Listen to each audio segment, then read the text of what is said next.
Imagine it's the 90s. No internet, no easy games, and you're a kid scraping by to get your hands on classics like Doom 2 or Monkey Island.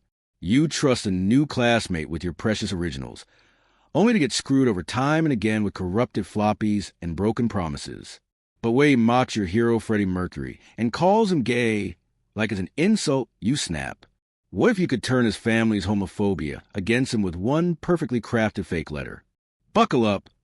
This revenge story from the floppy disk era will have you cheering for justice. If you've ever been backstabbed by someone you thought was a friend, only to dream of the perfect payback that leaves them reeling, you're in the right place. Hit that like button if you're ready for a tale of sweet, satisfying revenge. Subscribe for more Reddit stories that hit you right in the feels, and turn on notifications so you never miss out on these emotional roller coasters. Let's dive in. The early 90s were a different beast. No internet to browse endless game libraries. No Discord to swap tips with strangers across the globe. If you were a PC gamer in my small suburban town, you were part of a rare breed, hunched over clunky beige towers that hummed like overworked engines. I was 13, my world revolving around the flickering glow of a CRT monitor in my bedroom, the air thick with the scent of warm plastic and the faint ozone whiff of electronics. My best friend Alex and I were the tech nerds of our class, bonded by a shared obsession with games like The Settlers, where you micromanage pixelated villagers into thriving colonies, or Doom 2, its demonic corridors pumping adrenaline through our veins. These weren't just games. They were our rebellion against the monotony of algebra homework and parental curfews. Games were hard to come by. Local stores stocked a pitiful handful, overpriced and outdated. So we got resourceful, pooling our meager allowances, scraped from mowing lawns, washing cars, or raiding birthday envelopes, to order games via airmail from abroad.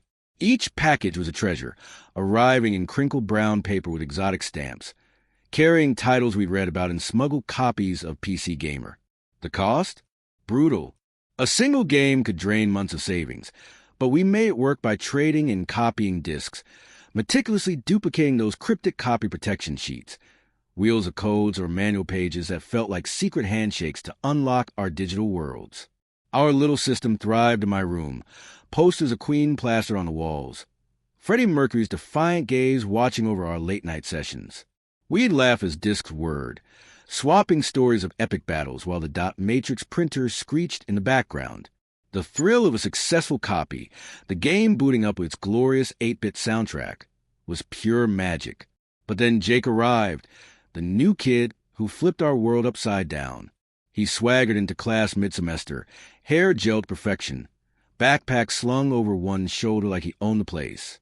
At recess, he'd lean against a chain-link fence, bragging about his uncle's game collection, imports from the U.S. and Europe, titles we'd only dreamed of with graphics and stories that pushed our imaginations to the limit. Alex and I saw opportunity.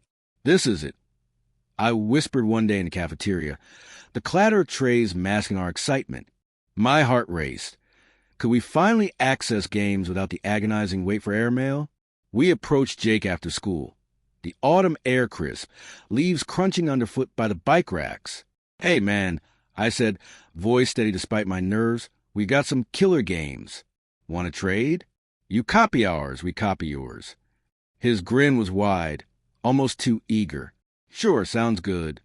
We handed over the Settlers first, its box pristine, discs gleaming, copy protection sheet folded like a sacred relic. In return, he promised a rare title from his uncle's stash. Days later, he returned it. I slid the disc into my drive.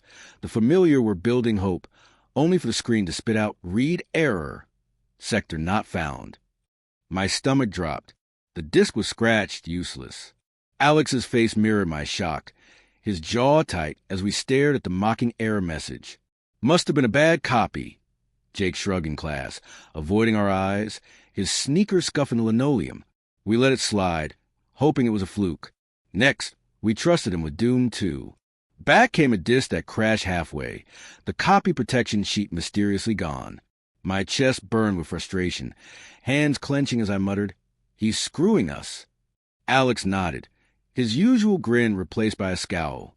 We were kids, powerless in so many ways, and Jake was exploiting it, pocketing our treasures with that smug smile that made my blood boil. The weeks that followed were a slow-motion gut punch. Jake's pattern became painfully clear. We'd hand over our prized games, each one a piece of our souls, and he'd return garbage, corrupted floppies, scratched discs, or worse, nothing at all. Monkey Island, with its witty pirate banner that had Alex and I quoting lines like, "I'm selling these fine leather jackets," vanished into his clutches. The box came back dented, one disc missing entirely. "Lost it," Jake mumbled, his eyes darting to the side as we stood in the school hallway, fluorescent lights buzzing overhead. My fists clenched behind my back, nails digging into palms. It wasn't just the games. It was a betrayal, the way he treated our trust like a toy to smash. School life in the 90s was its own battleground. The halls smelled of pencil shavings and cheap floor wax, lockers slamming like war drums between classes. Alex and I stuck together, navigating the cliques of jocks, band kids, and wannabe rebels. Jake, though, carved out his own space, charming the impressionable with tales of his uncle's imports. "Got this one game. Makes Doom look like a kid's cartoon," he'd boast at lunch, crumbs flying as he waved a sandwich. Kids leaned in, hooked, while Alex and I sat across the cafeteria, our trays of soggy fries forgotten. Every word was a jab, a reminder of our dwindling collection. Our shelf at home, once a proud display, now looked like a graveyard of empty slots. What made it worse was Jake's cruelty. I was a die-hard Queen fan, Freddie Mercury's voice my lifeline through the chaos of adolescence. I'd blast Bohemian Rhapsody on my Walkman, losing myself in its operatic twists, feeling invincible. But Jake, raised in a house where his mom's rosary beads clicked constantly and his dad's stern voice quoted scripture, saw it as weakness. "You like that gay singer?" He'd sneer during gym, loud enough for the locker room's steamy air to carry it to snickering classmates. My cheeks burned, heart pounding as I shoved my sneakers into my bag. Who are you to mock me? I thought, anger simmering like a kettle about to whistle. His family's homophobia was no secret. His mom volunteered at church. His dad lectured on family values at parent nights. Jake wore it like armor, using it to belittle me. By the third month, our collection was gutted. We'd given him everything. Games we'd saved for, nights spent mastering levels, memories etched in pixelated victories. In return, we had a pile of useless discs and a growing sense of powerlessness. Nights in my room, the glow of my monitor casting shadows on Freddie's posters. I'd vent Alex. "He's laughing at us," I said, voice tight, the hum of my computer fan underscoring my rage. Alex nodded, his fingers drumming on the desk. "We need to do something." "But what?" We were kids. No money, no clout. The injustice gnawed at me, a knot in my gut that tightened with every smirk Jake threw our way. Then a spark. Our school mandated a field trip to an AIDS awareness event, part of the post-Freddie Mercury wave of campaigns sweeping the 90s. The community center was a drab box of a building, fluorescent lights flickering, air heavy with the scent of coffee and paper. Speakers in stiff suits talked about HIV, myths, and tolerance, their voices echoing off cinder block walls. We fidgeted in metal chairs, half listening, until the end when they handed out flyers, glossy pamphlets on safe sex, coming out and understanding. Baskets of condoms sat by the exit, branded with the foundation's logo. Kids snickering as they grabbed them. Alex and I each took a few, not for pranks but for a seed of an idea. On the bus ride back, the engine's rumble mixing with classmate chatter, Alex leaned in. "Jake's family would lose it over this stuff," he whispered, eyes gleaming.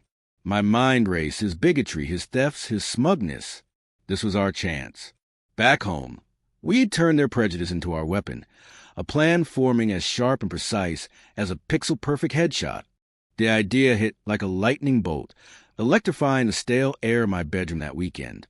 Alex and I sat cross-legged on the carpet, surrounded by crumpled soda cans and the faint buzz of my computer's cooling fan. The posters of Freddie Mercury loomed above, his stage charisma almost egging us on. We weren't just kids anymore. We were strategists, plotting a takedown that would make Jake regret every corrupted floppy, every sneer. The AIDS event had handed us the perfect ammunition. Those flyers and condoms, symbols of everything Jake's ultra-conservative family feared. His mom's fervent Catholicism, her rosary beads clicking like a metronome of judgment, his dad's gruff lectures about sin. We'd use their own biases to flip the script. Planning was meticulous, a heist born of teenage ingenuity. My room transformed into a war room, the desk cluttered with floppy disks, a scanner, and my prized inkjet printer, a beast that could churn out near-professional prints if you babbied it just right. We pored over the AIDS Foundation's flyer, its bold logo and formal font screaming legitimacy. "We make it look real," Alex said, his voice low with excitement, fingers tapping the desk. I nodded, heart pounding like the bass line of "Another One Bites the Dust." We scanned the logo, pixel by pixel, tweaking it in a clunky graphics program until it was indistinguishable from the original. The letter took shape on my word processor, each word chosen with care to mimic the Foundation's tone. Empathetic, official, slightly clinical. "Dear Jake," we typed, the cursor blinking like a conspirator. "Thank you for your letter. We understand it's difficult being open about being homosexual, and you have many questions after the event you attended with your class. Please find enclosed flyers to answer your queries, as well as condoms. Please practice safe sex at all times." We read aloud, stifling giggles that masked our nerves. It was perfect, polite enough to seem authentic, loaded enough to detonate in his household. We added a flourish, addressing the envelope to Mr. Jake's last name, ensuring his dad, with his habit of opening family mail, would see it first. My hand shook as I fed paper into the printer. The machine's hum a battle hymn. Flashbacks haunted me as we worked. Nights spent mastering the settlers, Alex and I shouting as our villages thrived, only to hand the disc to Jake and get a corrupted mockery in return. The sting of his taunts in gym class, his voice cutting to the locker room steam. Freddie Mercury? Really? Lame choice, man. Each memory fueled us, the injustice of fire in my chest. We stuffed the envelope with every flyer from the event, pamphlets on HIV tolerance coming out, plus the condoms, their bright packaging a stark contrast to the envelope's plain exterior. Sealing it felt like locking a trap, the glue stick scent mixing with our adrenaline. We mailed it at dusk, slipping through the neighborhood's quiet streets, streetlights casting long shadows. The mailbox clanged shut, a sound as final as a game-over screen. Back at school, suspense became our shadow. The 90s school vibe, scuffed linoleum, posters about just say no, the ever-present smell of chalk dust, felt charged now, every glance at Jake a test of our poker faces. We dropped subtle hints. "Hey, Jake, anything weird come to mail?" I'd ask, leaning against a locker, heart racing. He'd shrug, but his eyes flickered with unease, like a glitch in his usual smug code. Rumors started trickling in. A kid in science class mentioned Jake, snapping at someone, unusual for his cool kid persona. At lunch, he sat alone, poking at his food under the cafeteria's harsh lights, his gelled hair slightly askew. Alex and I exchanged looks, a silent high five. The letter had landed. We could feel it. My mind spun imagining the scene. His dad at the dinner table, slicing open the envelope. Steam from mashed potatoes rising as he read. His mom's gasp, hands clutching her cross necklace. Jake's denials, drowned out by accusations. The condoms, the flyers. Evidence too damning for their rigid worldview. We were kids, but we crafted a masterpiece of revenge, and the anticipation was almost sweeter than the act itself. The storm broke on a gray Tuesday morning, the kind where the sky hung low, heavy with the threat of rain. Jake shuffled into school looking like a ghost of his usual self. Eyes red-rimmed, shoulders slumped, his trademark smirk erased. The hallway buzzed with its usual chaos. Kids shouting, lockers clanging, but Jake moved through it like a glitch in the Matrix, head down, avoiding everyone. Alex and I caught each other's eyes in math class, where Jake sat 2 rows ahead, staring blankly at his notebook. My pulse quickened, a mix of triumph and nerves. It worked, I thought, the words looping like a victory fanfare from a game. Whispers spread like wildfire by lunch. A kid from Jake's homeroom spilled the tea. His mom had been a wreck, sobbing prayers in their living room, clutching her rosary as if it could ward off the letter's implications. His dad, Normally a stoic wall of a man, had exploded, grounding Jake indefinitely, interrogate him about secret lifestyles. The letter, our letter, had landed like a grenade, addressed to Mr. Last Name. It ensured his dad opened it first, the formal tone and foundation logo lending it unshakable authenticity. Flyers on homosexuality and AIDS fluttered onto the kitchen table, condoms gleaming accusingly. Jake's denials fell flat. His family's rigid beliefs saw the evidence as truth, no questions asked. In English class, while the teacher droned about Macbeth's betrayal, irony not lost on me, Jake snapped at a kid for whispering too loudly. His voice cracked, raw with stress, and I caught a glimpse of his hands trembling as he gripped his pencil. My heart raced, a cocktail of guilt and glee. Weed hit him where it hurt, turning his family's prejudices into a weapon that humiliated him. But doubt crept in. Did we go too far? His mom's tears, his dad's rage, they were real, not just pixels on a screen. Yet, the memory of our empty game shelf, the sting of his taunts about Freddie, kept me grounded. This was justice, earned through every corrupted disc. The confrontation came after school, by the bike racks where this whole mess began. The air was damp, smelling of wet leaves and impending rain. Jake cornered us, his face flushed, eyes wild. "You did this," he hissed, voice low but shaking, his backpack slung low like a burden. "That letter, my parents think I'm, He couldn't even say it, his family's dogma choking the word. Alex played dumb. "What letter, man?" But Jake's gaze locked onto mine, suspicion hardening. "Don't lie. It's got your nerdy fingerprints all over it." My stomach twisted, but I held firm, voice cool, sound like a you problem. Inside, I was soaring. His panic was our victory. The principal's office was inevitable. We were summoned the next day, the room heavy with the scent of polished wood and authority. Jake's parents sat rigid, his mom clutching a tissue, eyes puffy, his dad's jaw set like stone. My parents, confused but supportive, flanked me and Alex. The principal, a balding man with a voice like gravel, laid out the letter, flyers, and condoms like evidence in a trial. "Explain," he demanded. We spilled everything. Jake's scams, the corrupted discs, the ruined boxes, his bullying about Freddie. I pulled out exhibits. Scratch floppies, a dented Monkey Island case. My voice rising with months of pent-up fury. He stole our games, mocked us, made us feel small. Jake's parents shifted, their certainty wavering as the principal's frown deepened. Punishment came, detentions for us, a stern lecture about ethics. But Jake's humiliation was the real sentence. His face burned red as his parents muttered apologies, their worldview shaken. Walking out, Alex and I shared a glance, a silent fist bump. The knot in my chest unraveled, replaced by a rush of triumph, like beating a final boss after hours of trying.